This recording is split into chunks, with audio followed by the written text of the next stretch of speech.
This is Revathi. Video చూస్తున్న వారికి likes, కామెంట్స్‌తో support చేస్తున్న వారికి థ్యాంక్ యూ సో మచ్. 'ఓ ప్రేమ ఓ పగ' ఎపిసోడ్ నంబర్ 251. మరుసటి రోజు ఉదయం 6 అవుతుండగా వినోద్, చరిత లగేజ్‌తో రెడీ అయి కనిపిస్తుంటారు. అరుణ్, శ్రావణి వాళ్ళతో పాటే ప్రభావతి, విక్రమాదిత్య గారు కూడా అక్కడే ఉంటారు. చరిత, జాగ్రత్త, ఎటు వెళ్ళినా నువ్వు వినోద్‌తోనే ఉండు అంటూ శక్తి తనకి జాగ్రత్తలు చెప్తుంది. అలాగే శక్తి అంటుంది చరిత. ఎయిర్‌పోర్ట్‌కి వెళ్ళటానికి క్యాబ్ బుక్ చేసుకున్నారా? అని అడుగుతాడు సామ్రాట్. లేదు, మావయ్య గారు వద్దని చెప్పారు అంటాడు వినోద్. అది విని విక్రమాదిత్య గారి వైపు చూస్తాడు సామ్రాట్. మా డ్రైవర్ ఉన్నాడు కదా, ఎయిర్‌పోర్ట్‌కి అతను వెళ్తాడులే అంటాడు విక్రమాదిత్య గారు. కాసేపటికి వినోద్, చరిత అందరికీ బాయ్ చెప్పి ఆ కార్‌లో వెళ్ళిపోతారు. తర్వాత అందరూ మళ్ళీ సామ్రాట్ ఇంట్లోకి వస్తారు. ఏమైనా మీరు కూడా వెళ్తే బాగుండేది సామ్రాట్. పింకీని మేమందరం చూసుకునేవాళ్ళం కదా అంటుంది ప్రభావతి గారు. నేను అదే విషయం చెప్పాను ప్రభావతి, కానీ వినిపించుకోలేదు అంటుంది రాజశ్రీ. నిజానికి ఇప్పుడు నేను హనీమూన్‌కి వెళ్ళే ఆలోచనలో లేనత్తయ్య గారు. శక్తిని రేప్ చేయాలనుకున్న ఆ వెధవ ఎవడో తెలుసుకోవాలనే ఆలోచనలో ఉన్నాను. వాడు దొరికే వరకు నేను పూర్తి ప్రశాంతంగా ఉండలేను అంటాడు సామ్రాట్. ఆ విషయం గురించి విక్రమాదిత్య గారు కూడా బాధపడుతూ, ఆ రోజే ఆ వెధవ దొరికుంటే బాగుండేది. పోనీ వాడి తాలూకు ఏదైనా సాక్ష్యం దొరికినా బాగుండేది అంటాడు. సాక్ష్యం దొరకకపోయినా వాడి నేను ఎక్కడెక్కడ కొట్టాను, వాడికి ఎక్కడెక్కడ గాయాలయ్యాయనేది నాకు బాగా ఐడియా ఉంది. వాడు ఎవడో తెలిసిన వ్యక్తి అనుకుంటున్నాను కాబట్టి, వాడు నా కంట పడితే ఆ గాయాలు పట్టి వాడిని ఖచ్చితంగా కనిపెడతాను. కాకపోతే వాడికి ఆ గాయాలు తగ్గక ముందే నా కంట పడాలి అంటాడు సామ్రాట్. నీకా మాత్రం క్లూ ఉంటే చాలు సామ్రాట్. ఇక ఖచ్చితంగా వాడు దొరుకుతాడు అంటూ నమ్మకంగా మాట్లాడుతుంది ప్రభావతి. నేను గుడికి రావటం ఎందుకు చారి మాస్టారు అని సౌమ్య రూమ్‌లో కూర్చొని ఫోన్ కాల్ మాట్లాడుతుంటుంది. ఎందుకు రమ్మని చెప్పాలో చారి మాస్టర్‌కి అర్థం కాక తల గోక్కుంటూ, ఇప్పుడు ఏం చెప్పి సౌమ్యని రప్పించాలి అని అనుకొని, హా! ఇవాళ గుడికి వెళ్తే మంచిది అని నా వాట్సాప్ స్టేటస్‌లో చూశాను సౌమ్య. అందుకే వెళ్ళాలనుకున్నాను. నీకు కూడా మంచి జరుగుతుంది. అందుకే గుడికి రమ్మంటున్నాను అంటాడు మాస్టారు. అయ్యో! అవన్నీ మీరు నమ్ముతారా? అని అడుగుతుంది సౌమ్య. నేను నమ్ముతాను సౌమ్య. ప్లీజ్ ఈ ఒక్కసారి నా మాట కాదనుకో. కరెక్ట్‌గా 10 గంటలకి గుడికొచ్చేసేయ్. ప్లీజ్ ప్లీజ్ అంటూ రిక్వెస్ట్ చేస్తాడు. సరేలే, ఇన్ని సార్లు గుడికి రమ్మన్నప్పుడు రాకపోతే దేవుడు మళ్ళీ నా మీద కక్ష కడతాడు. ఖచ్చితంగా వస్తానులే. కాకపోతే బయట నాకు కొంచెం పనుంది. అది చూసుకొని గుడికొస్తాను అంటుంది. సరే, నీకోసం వెయిట్ చేస్తుంటాను సౌమ్య అని చెప్పి చారీ మాస్టర్ ఫోన్ పెట్టేసి సంతోషపడుతుంటాడు. సౌమ్య ఆలోచించుకుంటూ చారీ మాస్టర్ మనసులో అభిప్రాయం విన్నాక ట్యూషన్‌కి వెళ్ళాలనిపించడం లేదు. కానీ మొదలుపెట్టిన నా చదువుని అప్పుడే ఆపడం మంచిది కాదు. చారీ మాస్టర్ నన్ను ఇబ్బంది పెట్టను అని చెప్పాడు కాబట్టి వెళ్ళి బుద్ధిగా చదువుకోవాలి అని అనుకుంటుంది.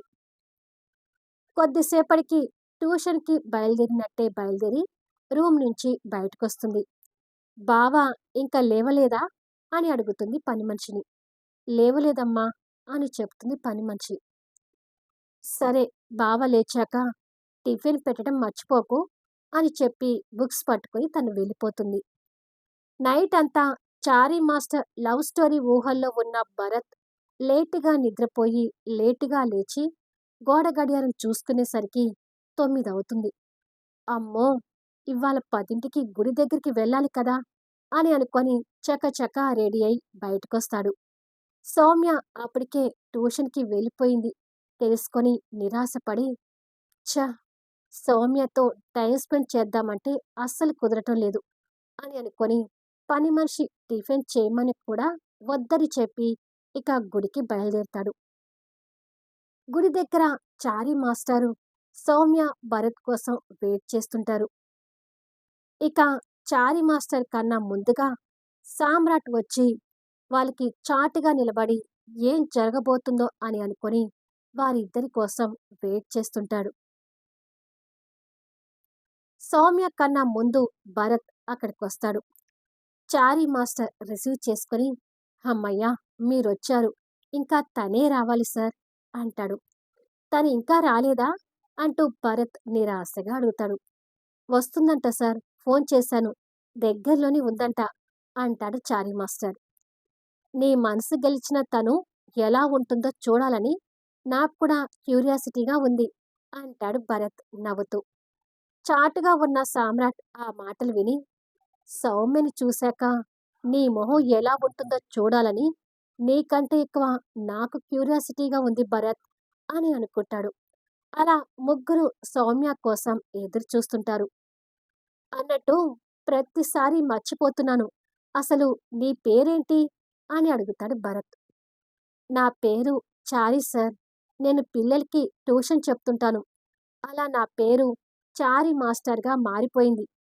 అందరూ చారి మాస్టర్ అని పిలుస్తారు" అంటూ నిదానంగా బాంబ్ పేలుస్తాడు. చారి మాస్టర్ అనే పేరు విని భరత్ కాస్త హడలిపోతూ చారి మాస్టర్ అని అనుకొని సౌమ్య నోటి వెంట చారి మాస్టర్ అని కొన్ని వందల సార్లు వినడం గుర్తు తెచ్చుకుంటూ ఉంటాడు. అప్పటికే భరత్ మొహంలో కాస్త రంగులు మారిన ఫేస్ చూసి పాపం అని అనుకొని సామ్రాట్ జాలిపడుతుండగా కాస్త దూరం నుంచి సౌమ్య గుడి మెట్లు ఎక్కుతూ వస్తుంటుంది. చారి మాస్టర్ అది చూసి సంతోషపడుతూ, "అదిగోండి సార్, నా ప్రియురాలు సౌమ్య వస్తుంది. అటు చూడండి" అంటూ భరత్‌కి కాస్త దూరంలో ఉన్న సౌమ్యను చూపిస్తాడు. చారి మాస్టర్ చెప్పిన వైపుకి భరత్ తిరిగి చూసి అవాక్కవుతుండగా, చారి మాస్టర్ తన వైపు చేయి పెట్టి చూపిస్తూ, "తనే సార్, నేను ప్రేమించిన అమ్మాయి సౌమ్య" అంటాడు. ఒక్కసారిగా భరత్‌కి భూమి గిర్రున తిరుగుతున్నట్టుగా ఉంటుంది. మొహంలో రక్తం చచ్చిపోయి, ముఖ కవళికలు పేలగా మారిపోయి, మెదడులో నరాలు తెగుతున్నట్టు ఫీలింగ్ అనిపిస్తూ, సౌమ్యని చూపిస్తున్న చారీ మాస్టర్ చెయ్యిని, వస్తున్న సౌమ్యని మార్చి మార్చి చూస్తుంటాడు. సౌమ్య తలదించుకొని వస్తుండడంతో ఇంకా వాళ్ళని గమనించలేదు. "నా మనసులో గుడి కట్టుకున్న మహారాణి తనే సార్" అంటూ చారీ మాస్టర్ సంతోషంగా తన్ని చూపిస్తూ చెప్తుంటే, భరత్ తెల్లబోయిన మొహంతో చారీ మాస్టర్ వైపు చూస్తూ గుటకలు మింగుతుంటాడు. ఇంకా ఆ క్షణం భరత్ మొహాన్ని చూస్తున్న సామ్రాట్‌కి నవ్వు ఆగటం లేదు. అలా అని పగలబడి నవ్వలేని పరిస్థితి. ఎందుకంటే అక్కడ భరత్‌కి, ఇక్కడ సామ్రాట్‌కి పెద్దగా గ్యాప్ ఏమీ లేదు. వస్తున్న నవ్వుకి చెయ్యి అడ్డు పెట్టుకొని బలవంతంగా నవ్వు ఆపుకుంటూ మనసులో తీన్మార్ చేస్తుంటాడు. "వస్తుంది కదా సార్ తను. తనకి మీరే మోటివేషన్ చేసి తన జీవితంలో నుంచి ఆ ఈడియట్ శాడిస్ట్ మొగుడు పారిపోయేలాగా చెయ్యండి. తనకి విడాకులిప్పించి మీరే దగ్గరుండి మా పెళ్లి జరిపించండి" అంటాడు చారీ మాస్టారు. శాడిస్ట్ మొగుడా అనగానే భరత్‌కి ఆ పదం మిగులు పడక, చారీ మాస్టర్ పరిచయం నుంచి మొదలు ఇప్పటి వరకు ఏమేమి మాట్లాడుకున్నారనేది మొత్తం కళ్ళ ముందు గిర్రున తిరుగుతుంటే, ఆ షాక్‌కి తట్టుకోలేక భరత్‌కి కళ్ళు బైర్లు కమ్ముతుంటాయి. ఆ సిట్యుయేషన్‌లో భరత్ మొహం చూస్తుంటే సామ్రాట్‌కి నవ్వు ఆగటం లేదు. చాలా కష్టంగా నవ్వు ఆపుకోవడానికి ప్రయత్నం చేస్తుంటాడు. చారీ మాస్టర్ సిగ్గుపడుతూ, "మీకు చెప్పలేదు కానీ, మీరు దగ్గరుండి మా పెళ్లి జరిపించి, మా మీద అక్షింతలు వేసి ఆశీర్వదిస్తున్నట్టుగా రాత్రి డ్రీమ్ కూడా వచ్చింది సార్" అంటూ చారీ మాస్టర్ సిగ్గుతో సంతోషంగా చెప్తుంటే, కళ్ళు బైర్లు కమ్ముతున్న భరత్ ఆ డ్రీమ్‌ని ఊహించుకొని ఒక్కసారిగా హడలిపోతాడు.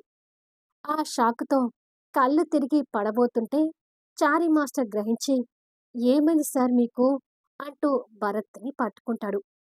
భరత్‌కి ఒక పక్క షాకుతో కళ్ళు తిరుగుతుంటాయి. మరో పక్క సౌమ్య దగ్గరగా వస్తుంటుంది. కానీ అప్పటికప్పుడు తేరుకున్నట్టుగా అయి నథింగ్ అంటూ చారీ మాస్టర్ చెయ్యిని కోపంగా విసిరి కొడతాడు. మీరు నార్మల్‌గానే ఉన్నారు కదా సార్! అని అడుగుతాడు చారీ మాస్టర్. భరత్ పరిస్థితికి కాస్త ప్రశ్నార్థకంగా చూస్తూ. ఆ! ఏదో ఉన్నానులే అంటాడు ఏడుపు మొహంతో. వాడి మొహం ఉన్నాడు అని అనుకుంటాడు సామ్రాట్ నవ్వుతూ. ఉండండి సార్. నేను వెళ్ళి తనని మీ దగ్గరికి తీసుకొనొస్తాను. మర్చిపోకండి. ఎలాగైనా మీరే తనతో ఐ లవ్ యూ అని నాకు చెప్పించాలి అని సౌమ్యకి ఎదురుగా వెళ్తుంటాడు చారీ మాస్టర్. నీ బొందరా! నీ బొంద! నా పెళ్ళాంతో నీకు ఐ లవ్ చెప్పించటం ఏంటి? మీ పెళ్లి నేను దగ్గరుండి జరిపించటం ఏంటి? పైగా అక్షింతలు వేసి మిమ్మల్ని ఆశీర్వదించటం ఏంటి? ఏంట్రా నా కర్మ ఇలా ఏడ్చింది? అని భరత్ తిట్టుకొని, దేవుడా! నాకొచ్చిన పరిస్థితి ఏ పగవాడికి రాకూడదని మనస్ఫూర్తిగా కోరుకుంటున్నాను. వామ్మో! ముందు సౌమ్య ఎదుట పడకుండా ఇక్కడి నుంచి తప్పించుకోవాలి అని అనుకొని చుట్టూ చూసి అక్కడ ఉన్న గోడ పక్కకి వెళ్తాడు. అక్కడ దాక్కున్నట్టుగా నిలబడి పక్కకు చూసి షాకవుతాడు. ఎందుకంటే పక్కనే సామ్రాట్ ఉన్నాడు కాబట్టి. ఇప్పుడు భరత్‌ని చూస్తుంటే సామ్రాట్‌కి అస్సలే నవ్వాగటం లేదు. కాకపోతే సామ్రాట్ అలా ఎందుకు నవ్వుతున్నాడు అనేది భరత్‌కి అర్థం కాక ఇంకా అయోమయంలోనే ఉన్నాడు. సామ్రాట్ కష్టంగా నవ్వాపుకుంటూ, "నీ భార్యతో అతనికి ఐ లవ్ యూ చెప్పిస్తున్నావా?" అని అడుగుతాడు. అది విని మిడిగుడ్లు వేసుకొని ఇంకా షాకింగ్‌లా చూస్తుంటాడు. "ఏంటి అలా చూస్తున్నావు? ఈ సినిమాకి ప్రొడ్యూసర్ నువ్వైతే, డైరెక్టర్ ఆ చారీ మాస్టర్. ఇక ఈ సినిమా ప్రేక్షకుడిని నేను" అంటాడు సామ్రాట్ నవ్వుతూ. "అంటే?" అంటూ బిక్కమొహం వేసుకొని అనుమానంగా చూస్తుంటాడు. "అంటే నీ స్టోరీ మొత్తం నాకు తెలుసు. కాఫీ షాపులో నుంచి ఫాలో అవుతూ వస్తూనే ఉన్నాను" అంటాడు సామ్రాట్. అది విని ఒక్క రకమైన ఏడుపు మొహం పెట్టుకుంటాడు. శత్రువైన సామ్రాట్ మాటలతో ఇప్పుడు భరత్‌కి పెనం మీద నుంచి వచ్చి డైరెక్ట్‌గా నిప్పుల్లో పడ్డట్టుగా ఉంది. సామ్రాట్ నవ్వుని కష్టంగా ఆపుకుంటూ, పాపం సౌమ్య అయినా నీలాంటి శాడిస్ట్ మొగుడుతో ఎన్నాళ్ళు వేగుతుంది చెప్పు? అందుకే నువ్వే దగ్గరుండి తనకి విడాకులిచ్చి చారీ మాస్టర్‌కి డ్రీమొచ్చినట్టుగా వాళ్ళిద్దరికీ పెళ్లి చేసి, అక్షింతలు వేసి ఆశీర్వదించు అంటాడు. భరత్ ఆ మాటలకి చిరెక్కిపోతూ ఆల్మోస్ట్ జుట్టు పీక్కునే స్థితిలో ఉంటాడు. ఈ మంచి సినిమా చూడటం కోసం ఎంతసేపు నుంచి వెయిట్ చేస్తున్నానో! నేను మాత్రం ఫుల్ ఎంజాయ్ చేస్తున్నాను అంటాడు నవ్వుతూ. ఛ! నా టైమేంటి ఇంత బ్యాడ్‌గా నడుస్తుంది అని అనుకుంటాడు భరత్ మనసులో. మిస్టర్ శాడిస్ట్ మొగుడా! చారీ మాస్టర్ లవ్‌కి సపోర్ట్‌గా ఉంటానన్నావు కదా! సౌమ్యకి కౌన్సెలింగ్ ఇప్పిచ్చి వాళ్ళ పెళ్లిని దగ్గర ఉండి చేస్తానని అన్నావు కదా! ఇప్పుడు వెళ్ళు. వెళ్ళి వాళ్ళ ప్రేమకు సపోర్ట్ చేస్తూ వాళ్ళ పెళ్లిని దగ్గరుండి చేయిపో అంటూ భరత్‌ని ముందుకు నెడతాడు. ఏయ్! ఆగు! అంటూ వాళ్ళ కంట పడకుండా భరత్ వచ్చి మళ్ళీ దాక్కుంటాడు.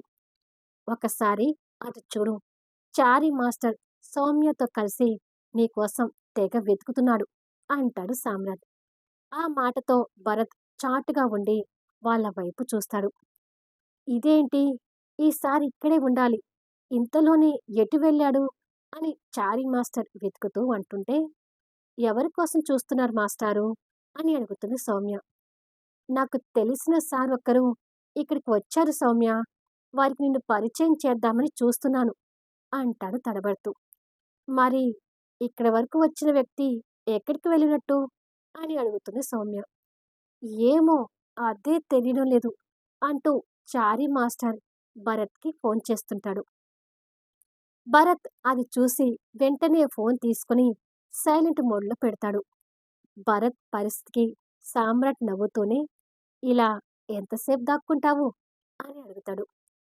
నేనసలే షాక్‌తోనూ, టెన్షన్‌తోనూ చస్తుంటే మధ్యలో నీ గోలేంటి సామ్రాట్ అంటాడు చిరాకు పడుతూ. అయ్యో! వాళ్ళ దగ్గరికి వెళ్ళి ఆ చారీ మాస్టర్‌కొచ్చిన పెళ్లి డ్రీమ్‌ని నిజం చేస్తావేమోనని నేను ఆశగా ఎదురు చూస్తుంటే, నా మీద కోప్పడుతున్నావేంటి? అంటాడు. నీకు పుణ్యం ఉంటుంది సామ్రాట్. ఈ పరిస్థితిలో నాతో ఆడుకోకు. ప్లీజ్ అంటూ రిక్వెస్ట్ చేస్తాడు. మళ్ళీ నెక్స్ట్ వీడియోలో కలుద్దాము. ఆ తర్వాత ఏం జరగబోతుంది? ఆ సిట్యుయేషన్ నుంచి భరత్ బయటపడతాడా? లేక చారీ మాస్టర్ ముందలే సౌమ్య ఎదుట పడతాడా? ఇక్కడ సామ్రాట్ వాళ్ళ కథలోకి ఎలా ప్రవేశిస్తాడు? తెలుసుకోవాలి అంటే ఊహకు అందని సన్నివేశాలతో ఆసక్తికరంగా సాగిపోయే కథా వీడియోస్‌ని మిస్ కాకుండా చూడండి. కథ నచ్చితే లైక్ చేయండి, కామెంట్ షేర్ చేయండి, సబ్స్క్రైబ్ చేసుకొని ఛానల్ షేర్ చేస్తూ సపోర్ట్ చేయండి. Thanks for listening.